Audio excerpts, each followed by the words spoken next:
दोस्तों नमस्कार। मैं आपका मित्र आपका भाई पंकज आपसे फिर एक बार रूबरू होने का मौका मिला।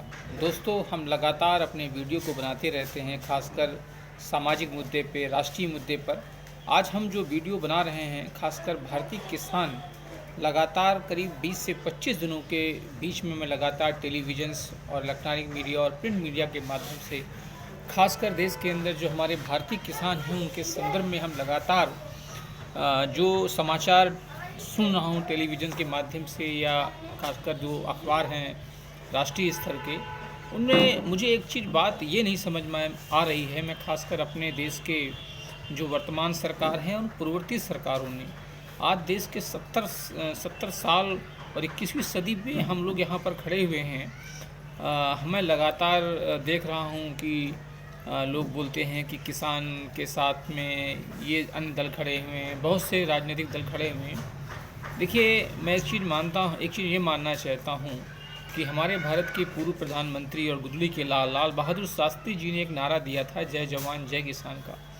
ये नारा देते वक्त उन्होंने शायद ये नहीं सोचा होगा कि जिस नारे को मैं भारतीय जनमानस में व्याप्त और एक ऐसा उच्च स्थान जय जवान जय किसान के माध्यम से, जिस प्रकार एक भारतीय जवान सीमा पे एक सजग प्रहरी के रूप में देश की रक्षा करता है और अपने प्राणों की आहुति भी दे देता है, उसी प्रकार एक भारतीय किसान जो खासकर भारत की रीढ़ की हड्डी, the backbone of the India जिसको हम बोलते हैं, आज वो इतनी खासकर सरकार से लगातार वार्ता हो रही है, विचार विमर्श हो रहे हैं, उसके पश्चात भी कोई सही हल नहीं मिल रहा है।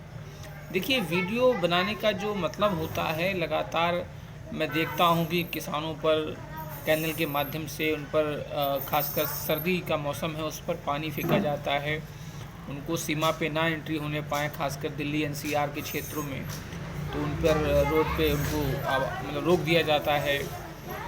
अनेक प्रकार से सरकारें उनको प्रभावित करने का और उनके जो आंदोलन हैं उनको वो दबावने का प्रयास कर रही है।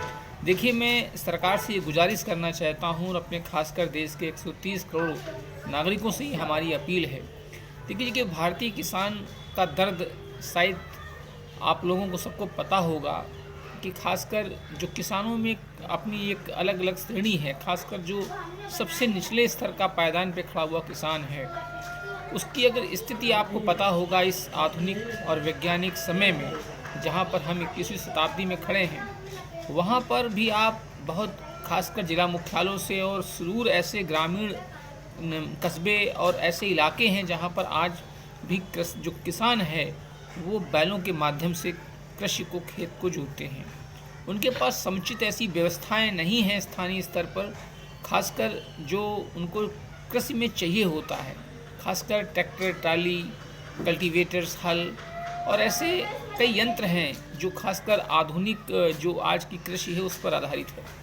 सबसे पहला मैं जो बात कहना चाहता हूं कि लगातार किसानों का अभी करीब 1 से 2 साल यानी 2017 में मैंने भी देखा था, खासकर दक्षिण भारत के 4 राज्यों के, खासकर कर्नाटका, तमिलनाडु, केरला और आंध्र प्रदेश के किसानों ने खासकर दिल्ली के जंतर मंतर पर बहुत बड़े पैमाने पर धरना प्रदर्शन किया था। उन किसानों का भी अपना एक कुछ सूत्री मांगे थी उनकी, जिनको भारत सरकार ने नहीं प्रस्ताव उनका पारित किया। उन किसानों ने मतलब सरकार के आगे ये मानिए अर्धनग्न अवस्था में पहुँचे हैं जंतर मंतर और संसद भवन पर। कई लोगों ने मलमूत्र तक खा लिया, उसके बावजूद भी सरकार की चेहरे पर, सरकार के कान में कहीं भी कोई ऐसी, जिसको मैं मानना चाहता हूँ कि सरकार के अंदर संवेदना जो है, एक संवेदना, एक व्यक्तित्व, मानवीय संवेदनाएं होती हैं, वो शून्य क्यों होती जा रही हैं। भारतीय किसान जो धरती का सीना फाड़कर उससे अन्न निकालता है, भारतीय किसान आज भारत के 28 राज्यों में और 9 केंद्र शासित राज्यों में खासकर 70% भूभाग पर कृषि कार्य होता है और उनकी आमदनी का मुख्य जो जरिया है वो कृषि है। शहरी क्षेत्रों को लोगों को छोड़ दिया जाए तो खासकर ग्रामीण पृष्ठ में जो लोग आते हैं उसमें ये मानिएगा आपकी बहुत बड़े पैमाने पर खासकर उनके जो पूरे जीवन का अभिन्न हिस्सा है, उनकी बिटिया की शादी, बच्चों की पढ़ाई लिखाई, उनके पूरे खासकर जो आर्थिक स्थिति है वो कृषि पर आधारित रहती है। साल में जो फसलें होती हैं उनसे जो पैसा मिलता है उससे उनका ये होता है कि हमें ये कार्य करना है, बिटिया की शादी कर देना है, बच्चे की पढ़ाई की फीस दे देना है और उसमें ये मान लीजिए बहुत सी कुछ ज़रूरतें ऐसी होती हैं जो आवश्यक या अचानक आ जाती हैं। उसमें खासकर आप मान लीजिए स्वास्थ्य, अचानक स्वास्थ्य उनका ख़राब हो गया तो उसमें भी उनका पैसा व्यय होता है।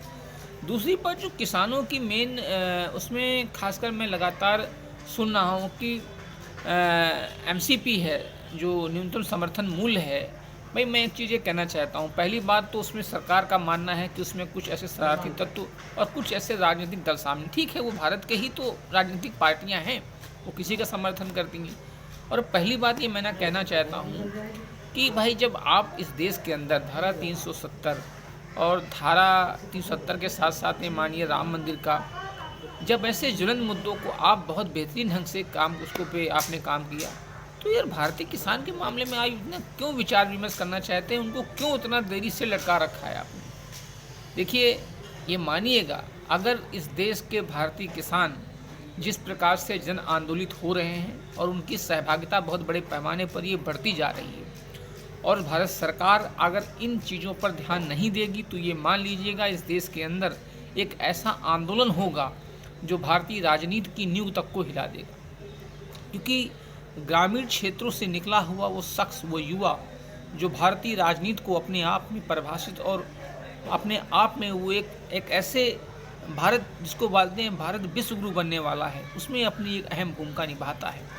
मैं सरकार से गुजारिश करता हूँ, और भारत में सबसे बड़ी मैं इसको आज विडंबना कहूँ, ये पराकाष्ठा कहूँ इस देश की, कि जब 21वीं सदी पे खड़े हैं, एक कृषि मंत्रालय बना हुआ है, जब भारत के कृषि मंत्री बैठते हैं, उससे संबंधित उनके स्वतंत्र प्रभार के मंत्री बैठते हैं, भारत के प्रमुख सचिव कृषि बैठते हैं, और सचिव जितने भी भारत के नौकरशाह हैं वो वहाँ पर बैठकर पूरे देश की खासकर कृषि पर योजनाओं को क्रियान्वित करते हैं। उसके बावजूद भी आज किसान इस बदहाल स्थिति में है। उसका रद्दोमदाल जो है, उसका जो वर्तमान परिदृश्य है वो कितना ख़राब है, मैं शब्दों में बयान नहीं कर सकता हूँ।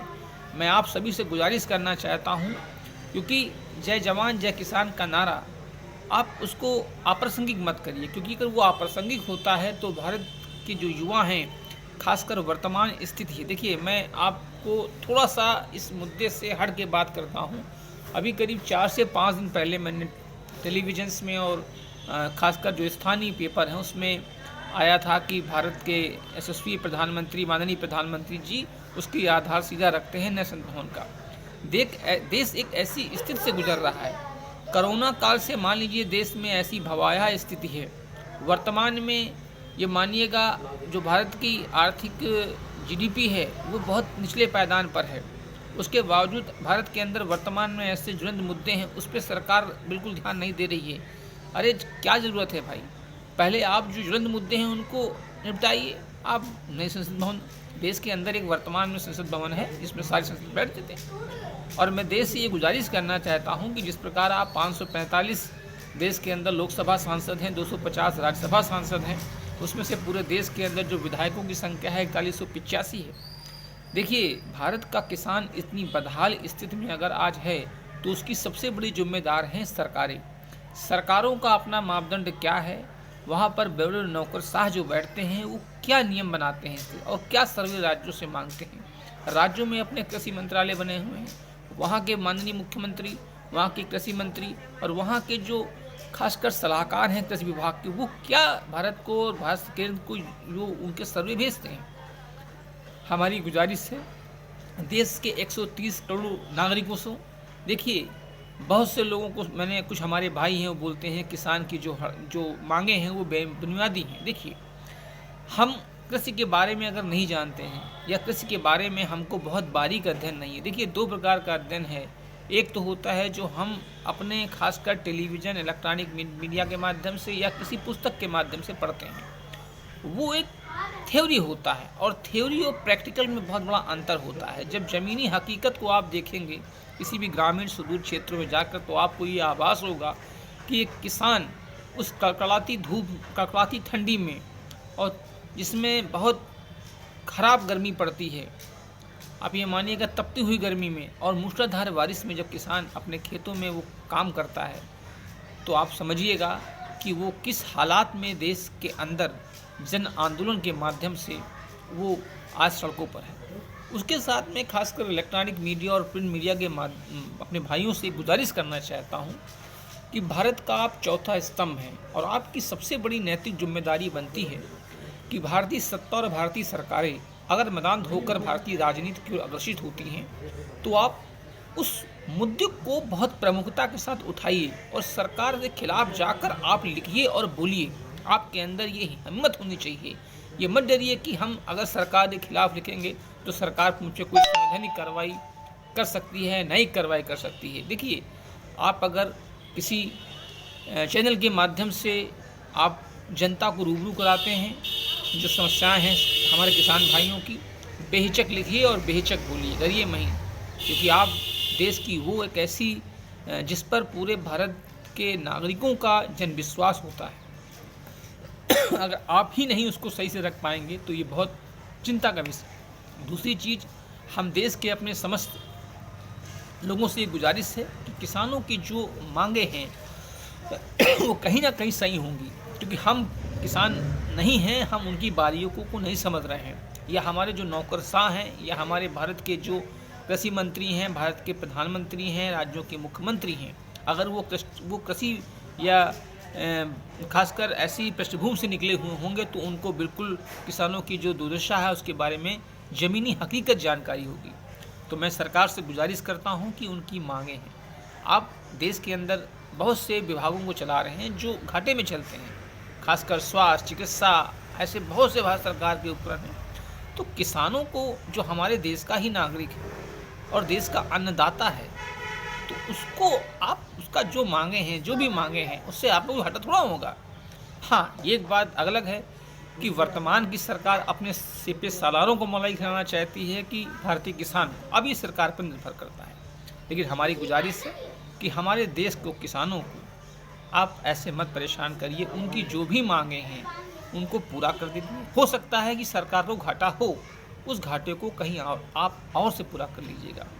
क्योंकि ये मानिएगा, अगर हमारा अन्नदाता दुखी है तो इस भारतीय वसुंधरा का सबसे बड़ा दुख की बात है कि जो अन्नदाता है, जो पूरे देश को अन्न खिलाता है, उसको अगर लाठियों से इस सर्दी के मौसम में उस पर पानी फेंका जाएगा, उसको बहुत सी प्रताड़नाएँ दी जाएंगी, तो ये गलत चीज़ है। क्योंकि हमारे बुदड़ी के लाल बहादुर शास्त्री जी ने नारा दिया था कि जय जवान, जय किसान और जय विज्ञान का। ये नारा कोई नारा नहीं है, चार शब्दों का नाम नहीं है। ये जीवन की एक ऐसी व्यथा है जो उन्होंने लिखी थी कि कालांतर में भारतीय राजनीति अपने आप में एक सुपरिभाषित और गढ़ेगी जाके। हमारा भारत एक नवीन दिशा की ओर अग्रसर है, लेकिन ग्रामीण पृष्ठभूमि के बिना हम एक नवीन चेतना और नए भारत का निर्माण कभी भी नहीं कर सकते हैं। क्योंकि जब तक इस देश के अंदर अन्नदाता परेशान रहेगा तो ये मानिएगा, ये मैं अपने शब्दों में बोलना नहीं चाहता हूँ, इस देश की आर्थिक तरक्की नहीं हो सकती है। क्योंकि वो किसान जो मेहनत कष्ट होते हैं उसके ही माध्यम से देश की निर्माण होता है। वो बात अलग है कि लोग कहते हैं कि कुल भागीदारी कृषि की 70% है, 14% है, वो बात एक अलग है। लेकिन जो एक मानवता जिसको बोल सकते हैं, मानवीय गुणों का जो संवेदना है हमारी किसानों की प्रति, वो होनी चाहिए। और देश के नागरिकों से भी हमारा अनुरोध है, किसी भी राजनीतिक कोई भी समर्थन कर रहा हो उसके चक्कर में ना पड़े। आप माननीय प्रधानमंत्री, माननीय राष्ट्रपति, राज्यों के मुख्यमंत्री और राज्यों के राज्यपाल, कृषि विभाग के प्रमुख सचिव और जितने भी सरकारी नौकरशाह हैं, खासकर कृषि विभाग से संबंधित, वो अपनी मीटिंग करें। और मेरा एक गुजारिश है कि प्लीज़ किसानों के हक में फैसला दे दीजिए। हो सकता है देश को आर्थिक क्षति हो, लेकिन देश और किसान और जवान से बड़ी कोई चीज़ नहीं होती है। इसी के साथ मैं अपनी बातों को यहाँ पर विराम देता हूँ। एक आम नागरिक की हैसियत से मैंने जो कुछ बोला, हो सकता है कुछ मैं गलत बोल रहा हूँ, तो मैं क्षमा प्रार्थी हूँ। और एक नवीन योजनाओं के साथ, एक नवीन भारत के साथ, जहाँ पर हमारे युवाओं को लगता है हमारा भारत विश्व गुरु बनने जा रहा है, उस विश्व गुरु बनने की पहल में हम सर्वप्रथम अपने घर को सही रखेंगे। यानी कि हम भारतीय किसान को वो तवज्जो देंगे जिससे वो कहे कि नहीं, हम एक ऐसे देश के अंदर कृषि करते हैं जहाँ पर हमको बहुत बड़े पैमाने पर एक ऐसा सरकार की ओर से हमें समाधान मिला है। क्योंकि अगर उनको समाधान मिल लेगा तो भारत एक नवीन दिशा की ओर विश्व गुरु बनने से उसको कोई रोक नहीं सकता है। इसी के साथ मैं अपनी वाणी को विराम देता हूँ और ये कहना चाहता हूँ कि जय जवान जय किसान जय विज्ञान का नारा सदैव सूर्य की तरह चमकता रहे। जय हिंद जय भारत।